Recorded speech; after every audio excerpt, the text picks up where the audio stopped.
السلام علیکم ورحمۃ اللہ وبرکاتہ۔ امید کرتی ہوں آپ سب خیریت سے ہوں گے۔ میری ویڈیوز کو پسند کرنے کے لیے آپ سب کا تہہ دل سے شکریہ۔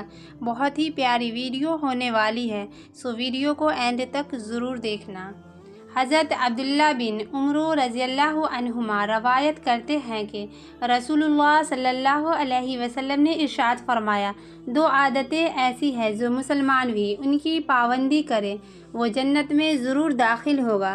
وہ دونوں عادتیں آسان ہیں لیکن ان پر عمل کرنے والے بہت کم ہیں۔ ایک یہ کہ ہر نماز کے بعد 10 مرتبہ سبحان اللہ، 10 مرتبہ الحمدللہ، 10 مرتبہ اللہ اکبر پڑھیں۔ حضرت عبداللہ رضی اللہ عنہ فرماتے ہیں، میں نے نبی کریم صلی اللہ علیہ وسلم کو دیکھا کہ اپنے ہاتھ کی انگلیوں پر شمار فرما رہے تھے کہ یہ تینوں کلمات 10 مرتبہ 5 نمازوں کے بعد پڑھنے میں 150 ہوئے، لیکن اعمال کی ترازو میں 10 گنا ہو جانے کی وجہ سے 1500 ہوں گے۔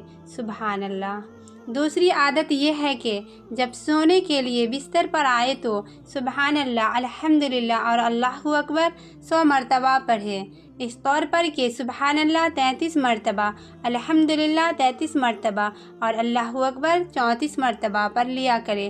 یہ پڑھنے میں 100 کلمے ہو گئے جن کا ثواب 1000 نیکیاں ہو گئی۔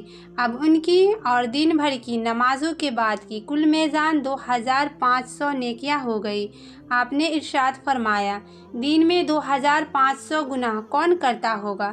یعنی اتنے گناہ نہیں ہوئے اور 2500 نیکیاں لکھ دی جاتی ہے۔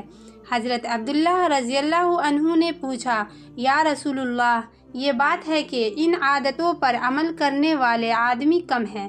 نبی کریم صلی اللہ علیہ وسلم نے ارشاد فرمایا، یہ اس وجہ سے ہے کہ شیطان نماز میں آ کر کہتا ہے فلاں ضرورت اور فلاں بات یاد کر، یہاں تک کہ اس کو انہی خیالات میں مشغول کر دیتا ہے تاکہ ان کلمات کے پڑھنے کا دھیان نہ رہے، اور شیطان بستر پر آ کر سلاتا رہتا ہے یہاں تک کہ ان کلمات کو پڑھے بغیر ہی سو جاتا ہے۔